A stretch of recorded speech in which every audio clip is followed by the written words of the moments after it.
지금 주택담보대출이 이제 7% 찍는다 만다 막 계속 기사가 막 나오는데 네. 어쨌든 지금 앞으로 금리의 향방에 대해서 좀 얘기를 해주실 거잖아요. 오늘이 5월 17일인데 주담대 금리가 뭐 계속 올라가고 있어요. 올라가고 있는데 뭐 7%, 8%라는 거에 우리 네. 일단 흔들리지 맙시다. 우리 기사를 쓰는 신문 그 기자님들도 어쩔 수 없어요. 뭐 데스크에서 야 자극적으로 제목 좀 뽑아봐라 라고 한다면 이제 영끌 어떡하나 폭망했네. 영끌 주고 어떡하나. 어떡하나 니들 다 망했다. 8% 주담대 8% 나온다. 근데 사실은 이건 여러분들 은행 들어가 보셔가지고 홈페이지 들어가 보시면 7% 8% 찾을 수가 없어요. 지금 뭐 아직도 3.5, 4, 네. 4.1 뭐 이렇습니다. 그 7% 8%는 뭐냐면 모든 은행들의 고정금리 중에 최상단에 딱 걸려 있는 거. 정말 제일 비싼 거. 전국에서 고등어값 제일 비싼 곳이 어디야 찾아가지고 겨우 찾아낸 거. 야 여기 한 마리가 제일 비싸다. 야 이만큼의 가격이다. 물론 거기에도 예전보다는 가격이 올랐을 수도 있겠지만 그 최상단 가격을 가지고 자꾸 자극적으로 기사를 쓰거든요. 그런 거. 그리고 심지어 은행이 그렇게 최상단을 높여놓는 것들도 있어요. 그러니까 하단은 요만큼 올랐는데 상단은 이만큼 올려놓는. 너희들 빨리 와서 대출 받아야 될 걸 같은 느낌을 주기도 하고요. 네네.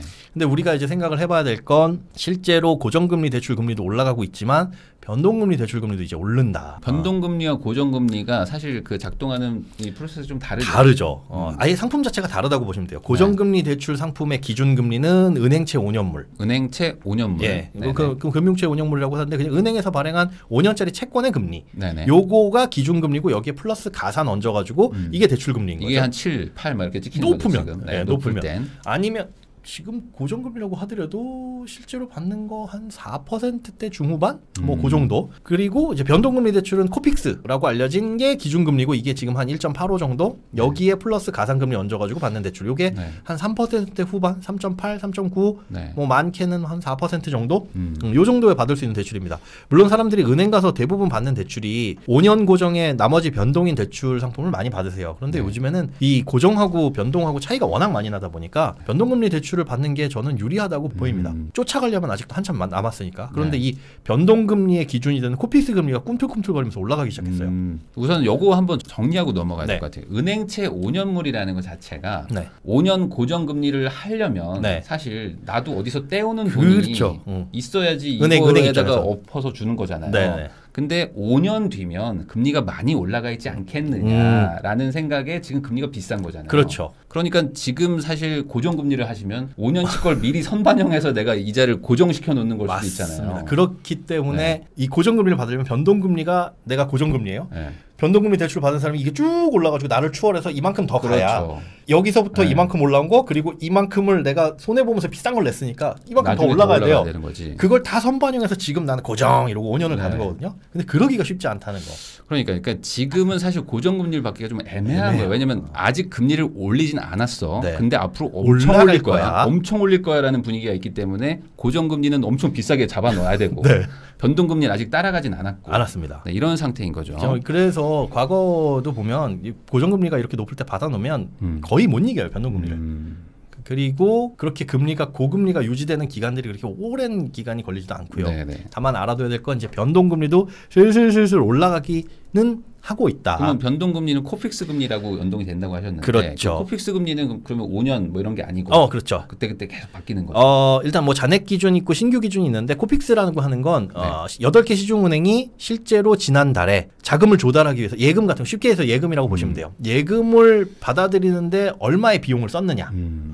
사람들한테 예금을 많이 받으려면 이자 많이 줘야 되잖아요. 근데 작년 재작년 같은 경우는 예금이 있기가 없으니까 그리고 뭐 그냥 시중에 돈이 넘쳐나니까 뭐 여윳돈 은행에 넣어놓고 은행이 이렇게 배가 고프지가 않았어요. 그리고 돈을 있어야 대출도 못 해줬고 규제 때문에.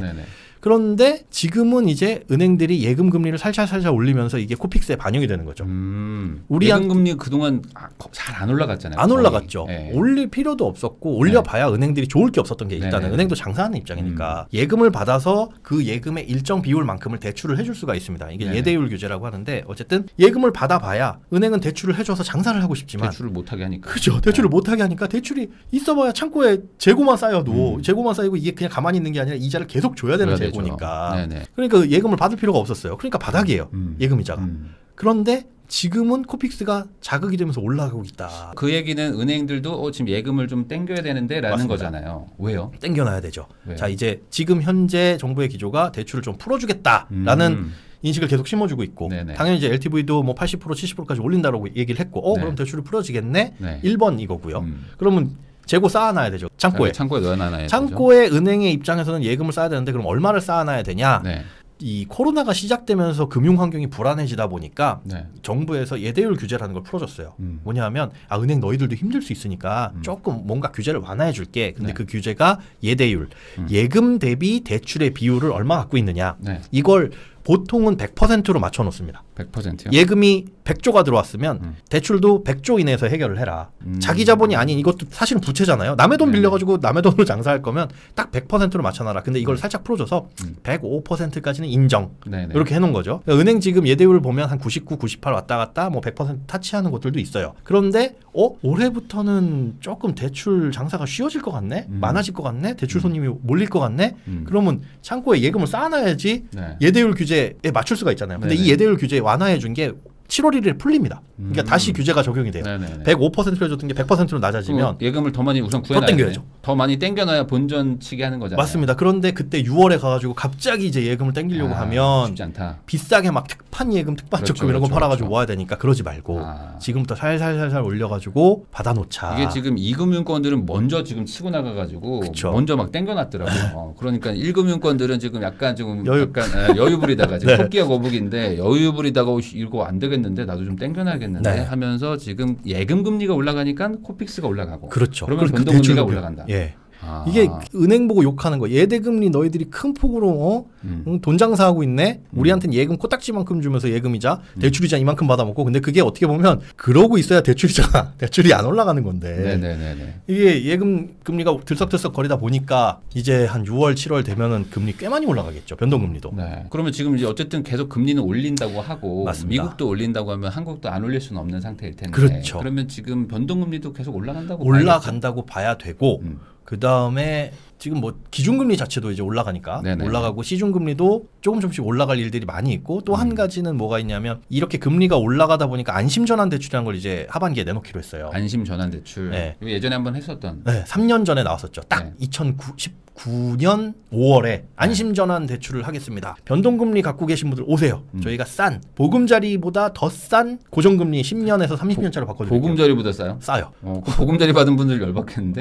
그분들도 갈아탈 수는 있겠지만 이제 네. 조건이 좀 까다롭죠. 아. 그렇죠. 이번에 나온 조건은 이제 일단 우대형과 그냥 일반형이 있어요. 네. 우대형은 주택 가격이 뭐 4억 원 이하 그리고 소득이 부부 합산 7천만 원 이하 7천만 원이야. 네, 뭐 그렇게 되어 있어요. 한도 대출 한도는 2억 5천까지만. 네. 그러니까 사실은 지방에 있는 조금 저가 주택 위주로 채워주겠다라는 건데. 그러면 지금 안심전환 대출에서 딱 네. 궁금한 거는 신규 대출은 안 되는 거야? 변동을 가지고 와서 그쵸. 교환받네요. 갖고 있는 대출.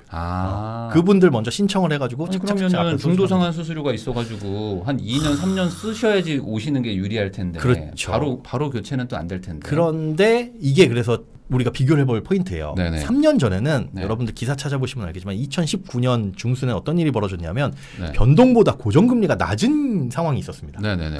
맞아요. 되게 희한한 일이 있었어요. 네. 그 상황에서 변동도 올라갈 것 같으니까 이 변동도 고정으로 바꿔드리겠습니다 했던 거거든요. 그러니까 사람들은 중도상환수를 물들여도 이 고정으로 가는데 이 고정이 몇 년 고정인데요? 10년에서 최장 30년이요. 30년까지 해주니까. 네.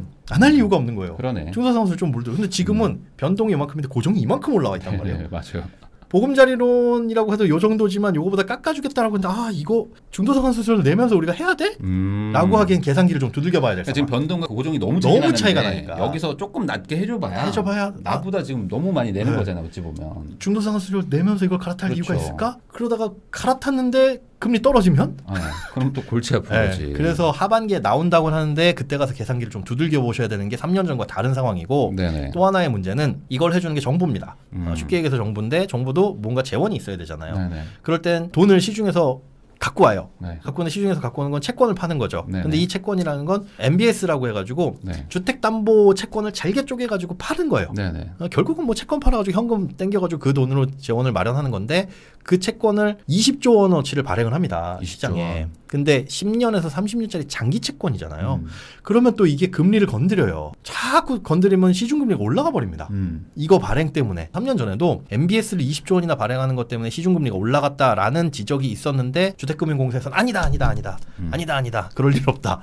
그리고 반박자료를 막 내긴 했어요. 근데 지금은 분명히 자극할 겁니다. 그렇게 보면 또 금리 상승의 요인이 될 거고 그래서 여러 가지 요인이 복합적으로 얽혀 있어서 지금은 하반기에 그런 게 나오는구나. 네네. 그런데 이게 유리할지 불리할지는 그때 가서 좀 계산기 좀 두들겨 봐야 된다. 네. 이게 1번이고 2번은 계산기를 두드려서 신청을 한다고 한들 이게 저가주택부터 먼저 축축축 채워줘서 20조 원 채우는 거다 보니까 나는 해당이 안 될 수 있다. 대부분 해당 안 되실 거예요. 그러니까 연봉이 7천 이하여야 되고 네. 4억 이하가 우대형.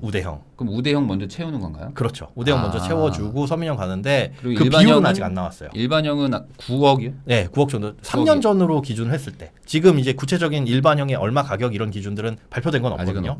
근데 나와 봐야 9억으로 할 가능성이 굉장히 높고요. 아니면 6억 정도? 왜냐면 보금자리론 기준이 6억이니까. 근데 어차피 6억으로 하든 9억으로 하든 3년 전에 평균 주택가격이 2억 천에서 끊겼어요. 저가부터 2억 천에서.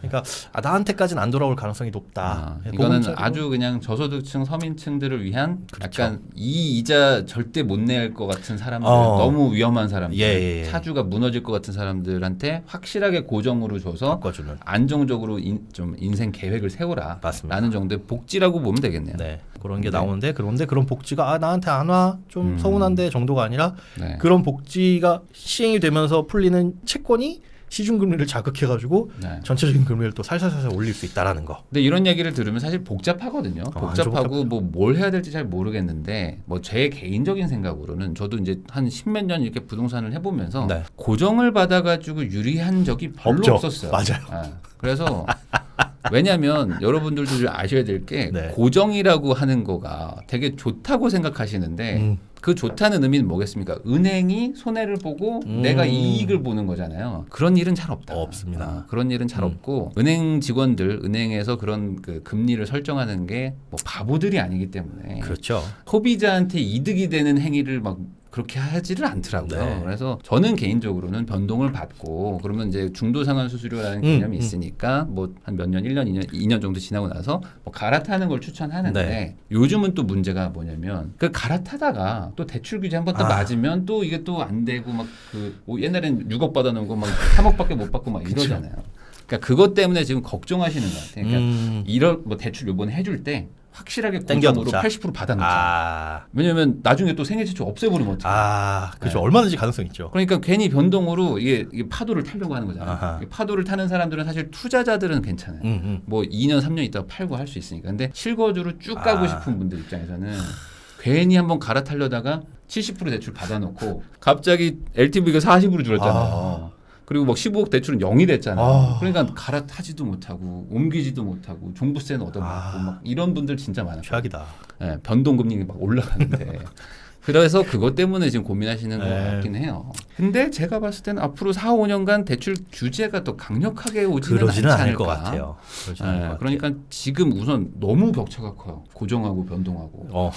그래서 저도 변동을 할 텐데 그런데 어떻게 될지 모르잖아요. 변동 너무 오르면 어떡해요? 라고 한다면 중도상환 수수료가 그나마 적거나 없는 곳들이 있습니다.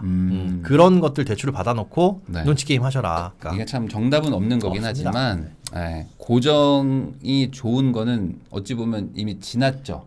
금리 하락의 그 저점일 때 2019년에 받아놓으신 분들 1.8 받아놓은 분이 있어요. 아니 뭐 2020년 중순 후순 뭐 그럴 때 받으면 있어요. 막 2.1% 30년 고정 받아놓은 분이 있어. 이런 분들은 뭐 그냥 쭉 가는 거예요. 가는 건데 지금 고정을 받기에는 너무 지금 이게 시장이 조금 혼란스럽다. 그거는 좀 고민을 해볼 필요가 있을 것 같습니다.